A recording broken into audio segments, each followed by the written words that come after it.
Receiver is a roguelike FPS. You look for conspiracy cassette tapes, shoot turrets, evade turrets, shoot shock drones, or run away from shock drones.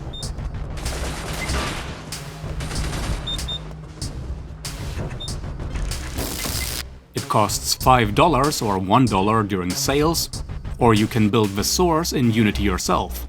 Receiver endlessly spawns level tiles in two directions. There are 3 standardized doorway positions, there are spawn points for enemies, and there are spawn points for item piles. All of these trigger at random, depending on your progress through the run. Inspired by the Receiver 2 modding community, and in particular Jacarino's industrial tileset for Receiver 1, I decided to try and make my own, using Unity's ProBuilder this time. This is what it started with. This is the example that is given with the Unity project by the developers. So first I tried turning this into a ProBuilder tile. Oh, I didn't even have the right doors yet. Then I tried adding the doors, and I'm not sure I cleared everything in the process. Okay, now we're getting somewhere. So here I made a hole in the roof, put staircase in, more stairs, platforms, a little bit of walling, and I played around with the Boolean experimental feature of ProBuilder, which allowed me to make these more funky stairs successfully. Okay, then I added some clutter here to jump on the roof if one wants to do so. Made the ground on the roof a little more interesting, aka uneven. I think more bridges here, more clutter, maybe. This thing is annoying, that'll go away later. Made this kind of interesting, cool slit thing, and hideout here for goodies sometimes. Did I already have a railing before? Yeah, okay. Okay, what do we have here? Some arches, some more geometry to mix up the roof, even more stuff up here. This took a lot of reiteration to get it. I'm hoping to get it more fun, less frustrating, and not that I just got better at jumping on this, but you'll see the end result eventually. Vending machine in the spirit of System Shock 2 maybe, but even less poly. Mixed up this if I remember correctly. Still haven't been getting rid of that. Empty down here still. Let's see. Oh yeah, I made the arches funkier, more interesting here. That was fun. Clutter looks the same. Let's see. Okay, I think I just went downstairs. Yeah, so I made the area at the bottom. It's a freaking house in the underground for reasons. Yeah, let me get that back. So here we have this air duct vent thing just to clutter up the area, make drones be a bit less annoying. We have a little bit of a labyrinth for reasons. We have different gateways here to get spooked through multiple holes. I think this, I don't know, something might go away later. And this is super annoying because these things are way too low. You can basically see everything. Super bad, too small space to go through, super awkward. Everything is very weird. It'll get better. So I adjusted the heights. It's still way too tight in here. Not enough distance, and turrets are placed like here, for example, which unfortunately leads to their light clipping through the walls, which is a super annoying thing that is very hard to predict and test, or at least it takes a lot of effort. But I remedied that by extending these to the side, making the turrets have much more space for their stupid flashlights. Oh yeah, I made these inspired by Jacarino's shelves. And I moved this in front of a door to block a turret that's potentially up here, because that's just less annoying. Try to make this jumpable, but then I finally started texturing and made this actually jumpable.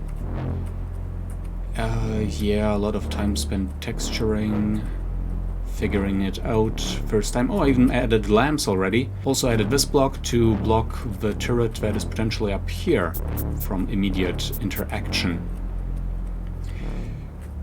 Okay, let's see, what do we have?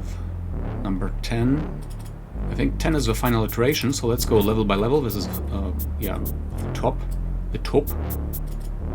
Okay, I just adjusted these things from 9 to 10. Maybe that's all. Maybe that is all I did. This is completely possible. And then it all comes together in here when you put the turrets, enemies, goodie spawny places. Oh yeah, and at the end I also reduced the light so it became much darker, more in line with the base game. To compare, before, after, before, after. And also, I believe on each level I have one light that actually renders shadows, which seems to be the common way to do things around the receiver one. When I was done, I decided to make 2 more tiles, so there would be more variation, and to challenge myself a little bit. So I started again with an empty base, and the roof is inspired by receiver 2's glass roof, although these crane things are new. And the warehouse is inspired by receiver 2's warehouse tile. I think you will recognize this, at least as soon as the windows are there. Making these jumpable became the bane of this level. So I kept trying to make this jumpable, but these were too high. I haven't tested it yet at that point. This is also looking nicer, but still not jumpable. Made a bridge here. This is supposed to be another movable crane, I suppose, and there's some platform that crashed down to form a way down. Up here we have more clutter and a mattress, a bulletproof mattress that is. I started coloring quite early and added the enemies inside this scene so I would have a better feel. Also added the lights. I melted one of the crates for a more actually 2 of the crates, but this one looks really bad. But you still cannot really jump them. And please don't mention these chains to me. Let's just not talk about these. Alright, so at this point I tested it. I actually made this platform not too high to jump, and I added smaller bricks or boxes, so it's actually jumpable somewhat.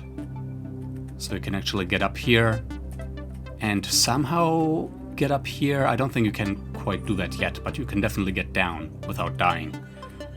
And I think this was new as well in this level. Then I smoothed out this ledge, so you could look down better. And I think at this point it should be possible to get up there, maybe not quite exactly yet. Well, definitely through this way, and then up here, up here, up here, and there.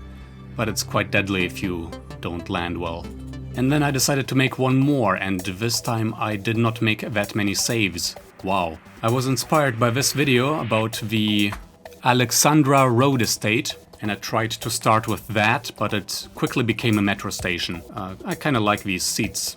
And I don't know what's up with this. Little shops, I guess, at the top entrances. And these units should not be placed here, these enemies. There's even a very, very bulky metro car with an enemy spawn inside and some goodies.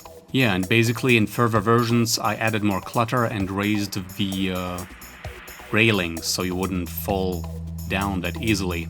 So that was my 3rd tile for this level pack. And here you have the lights, also nice and dark. So these are my 3 tiles.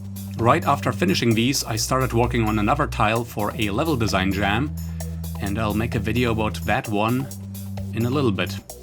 Until next time, ciao!